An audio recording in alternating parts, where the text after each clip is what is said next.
गाजीपुर से बीजेपी प्रत्याशी पारसनाथ राय ने सपा प्रत्याशी अफजाल अंसारी के द्वारा अपनी बेटी नुसरत को इंडिया गठबंधन की बैठक में लॉन्च किए जाने पर प्रतिक्रिया दिया है।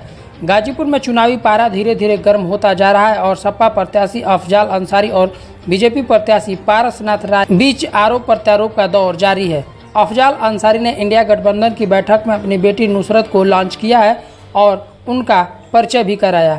आज बीजेपी प्रत्याशी पारसनाथ राय ने इस पर तंज कसा है और कहा है कि आपका वश चला तो अपने परिवार के 18 से कम वर्ष वालों को भी टिकट दे दे। इसको लेकर पारसनाथ राय ने और क्या कहा है, खुद सुने।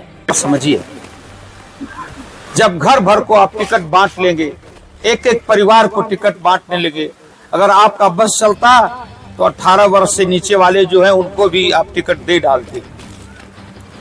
अरे विशाल हृदय करिए ना, पूरे प्रदेश के सारे लोगों का अपना परिवार समझिए।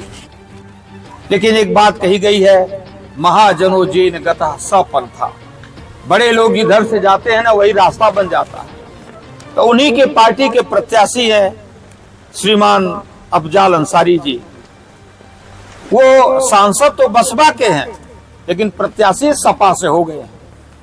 4 बार विधायक रहे हैं, पहली बार कम्युनिस्ट पार्टी से अन्य पार्टियों से, 2 बार सांसद भी रह चुके। इतने लंबे कार्यकाल में उनको कोई कार्यकर्ता पार्टी का नजर नहीं आया, न कोई रिश्तेदार नजर में आया, न कोई अपने साथ काम करने वाला नजर नहीं आया। अब नजर आ रही हैं तो 3 बेटियां नजर आ रही हैं। इससे ऊपर कब आप उठेंगे? इस परिवारवाद से इस देश का गला कब तक छूटेगा? ये बात मेरे भी मन में आ रही थी। अभी मेरे मित्रों ने भी याद दिलाई इस बात की। अचानक याद आ गया कि वो भी तो वही काम कर रहे हैं।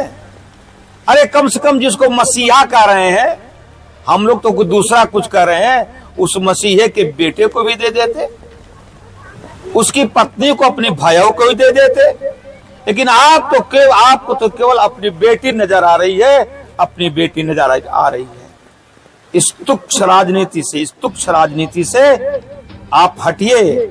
आदरणीय सांसद जी, आप माननीय हैं। मैं बार बार कहता हूं कि जिसको जनता एक बार चुन देती है ना, वो माननीय हो जाता है। तो माननीय है तो माननीय जैसा आचरण करिए। उसी घरौंदे में क्यों बार बार घिर के जा रहे हैं? को बड़ा करिए। आपके लंबे राजनीतिक जीवन काल में, आपका तो बहुत लंबा राजनीतिक का जीवन काल है, हम लोगों का तो सामाजिक कार्यकर्ता के रूप में हम लोगों ने काम किया है, प्रत्यक्ष रूप से राजनीति में कभी नहीं कहा।